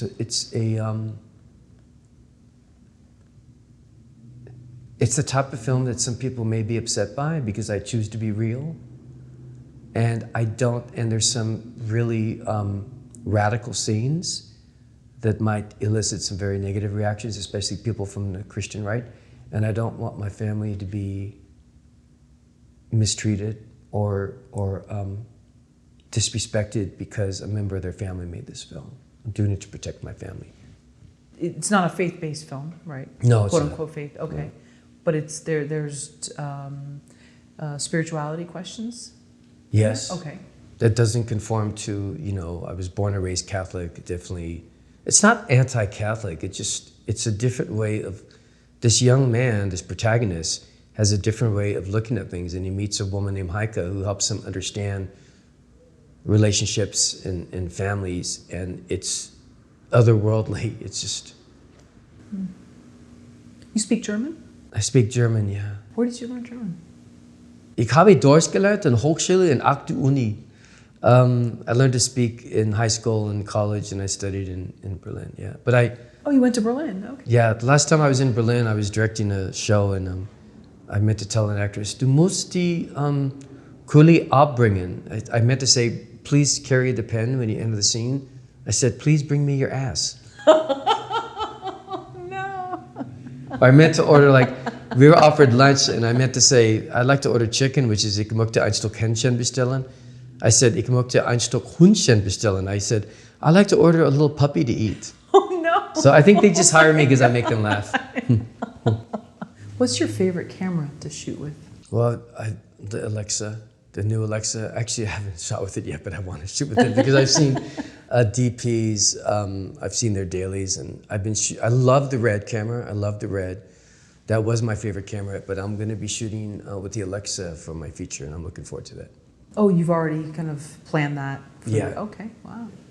And you'll be renting it? Yes. Oh, okay. Do you have like a place you go to? You don't have to name it, but that you rent Yeah. a lot of your stuff? You have a really good DP. I've been working with him. It's Francisco Bogarelli. He's been shooting for me for about 12 years now, so we have a really good rapport, and I let him do all the, tell him what camera you want, and he goes out and gets it.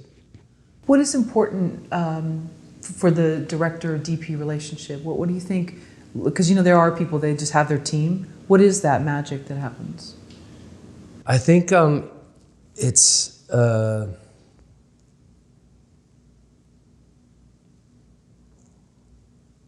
has to be a space where you co-share a similar sensibility and a similar understanding of what cinema is in terms of using cinematography to define tone and feel and even rhythm. And my suggestion to filmmakers out there is, if you are going to go with a DP, get to know that DP. Take him out to lunch, take him out to coffee, take him to happy hour, take him to dinner, hang out with him, and see where his sensibilities are. See what interests him in terms of, shooting images that when assembled together make a story, you got to make sure that you have a common language and you have a common understanding of each other's sensibilities. Look, like that music video I did for Oil Factory, the DP didn't listen to me.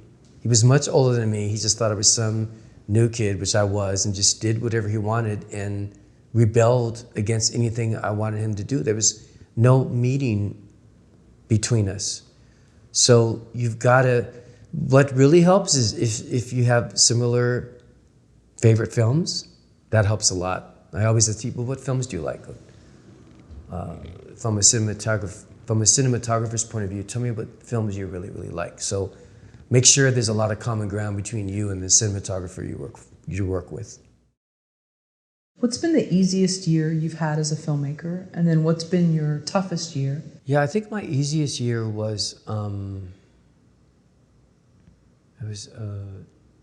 2000 when I booked my first film, Riot, the Showtime film. I was brought in under tragic circumstances. The guy who wrote it was Joseph Vasquez, and he passed away, and they were looking for a new director, and it turns out most of the producers went to USC, and there was buzz about my thesis film called Por Vida. And I did my first movie right when I got out of film school, and then I got a commercial agent, and I was doing commercials, and my other film got into Sundance. It was such a year, and yes, there is some happenstance and luck. I don't like to call it luck because someone died, but a writer-director passed away that needed someone to direct his segment. I had to come in and change it because the way he wrote it, he's from New York. He's a brilliant writer-director from New York, New Yorican, and I had to make it more LA. But that was I was thinking, wow, how did this happen? I'm directing a film for Showtime and I just got out of film school. Is this really happening? And then I was going to Berlin and going to all these film festivals. So, but the point of ignition was me getting that Showtime movie. And then the worst year was probably the year I don't even like looking at the film because the producers were not honest. They cut out 8 core scenes and they said, we're gonna shoot these scenes in LA. And I said, yeah, let's shoot the scenes because if we don't shoot these 8 scenes, the story won't make sense. So we wrapped the film, we got to LA, and they said, we're not shooting those scenes. They had never planned to shoot the scenes. And they did shoot some additional new scenes, and I found out, and I told them, I said, you can't do this on DGA, and I will report this to the union. And my DP said he would report it also to his union. And they said, well, if you go to the union, we'll just drag your name through the mud. I said, go ahead, nothing's gonna come up. So I had to go to my union and fight just to shoot some of the new scenes. And I almost reached the point of surrender where I said to myself, I worked really hard to get into USC, and I worked really hard to come up with the money to pay for to get my master's degree. Why am I doing this? Why am I gonna spend 6 months of my life on a film only to have it re-edited and have stuff filmed behind my back? This is BS. But what I did instead is I just refused to stand under the banner called victim. Like, I'm gonna learn from this, and now I'm a fiercely independent filmmaker. I gotta have final cut. And the films that have done well for me, my most award-winning films are films where I had the final say in the creative cut because I know what I want and I'm clear about my vision. But it was a bad year because I wanted to claim the Alan Smithy clause, which is if you don't like a film and if it deviates too much from your vision, you don't have to have your name on it. But if I took one name off of it, I would lose all the residuals and I needed the money. So not only did the film not do well, it didn't bomb, it just was very, very lukewarm. And then I kind of got a little blacklisted for running to the union, and I became a distant outpost. Like, no one wanted to really touch me. They were saying this guy ran to the DJ like a little baby, and people didn't really want to talk to me or hire me. And that was a very tough year for me. But I recovered, and we survive, and we overcome, and we keep going. My auntie used to say, onward ever. Keep going. There's a Japanese proverb. It's fall down 8 times, get up 9 times. I have that above my wall, above my desk in my office. Why do people fail in Hollywood? I actually think more people fail in Hollywood than succeed because it's a game, and what people don't understand is the game changes every day.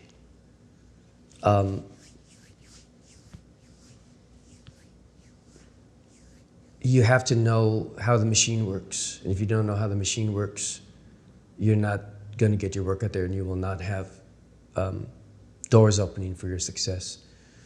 And I think also some people stumble and fail because they haven't taken the time to develop their craft as storytellers and filmmakers.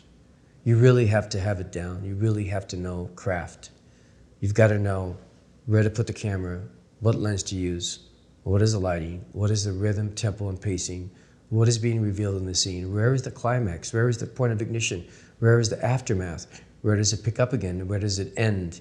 You have to know these things, otherwise you're going to have a really hard time making a successful film. It's craft, craft, craft, craft, craft, and the best way to learn filmmaking is go out and make films. Every time you make a film, you learn. I'm still learning. I feel like I just scratched the surface in terms of what is it to make a good film. I like what you say about the rules change.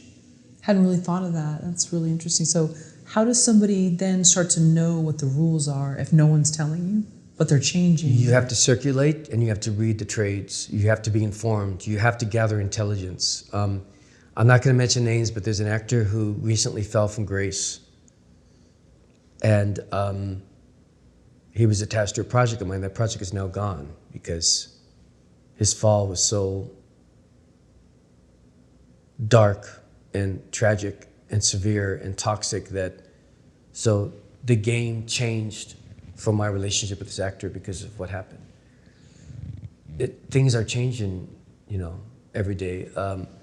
I pitched a series to a network that was ready to be greenlit, and the day we were supposed to sign the papers, the channel hired a new person to take over, and this new person said, "I'm not greenlighting any project that my predecessor greenlit, so I'm sorry, you're gonna have to pitch this to someone else." Changes. Had another TV show where I had 2 very famous showrunners.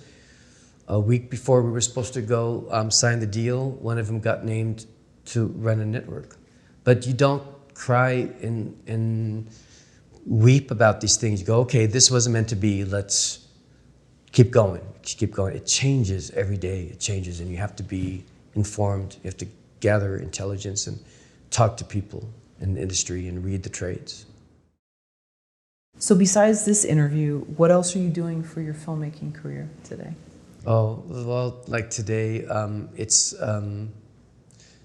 so I think that, when you're making a film, my rule is that if you're not laughing or joking around on my film set, you can't work on my set, because when people are relaxed, it's like, I don't know if you ever watched basketball, but Michael Jordan, when he had the ball and there was like 3 seconds left and he knew he had to make a jump shot, his tongue would hang out. And he explained in his book that if my tongue is hanging out of my mouth, that means my body is relaxed. That means when my brain says make the shot, my body will do what the brain signal is sending. But if I'm uptight, I can't. So I shoot films every day on Instagram. Like today, it's my manager's birthday, Jane Kell. Oh, nice. And when the sun's at the right lighting, I asked 2 other clients of hers to come and join me, and we're gonna make the short film to wish her happy birthday. It's still filmmaking.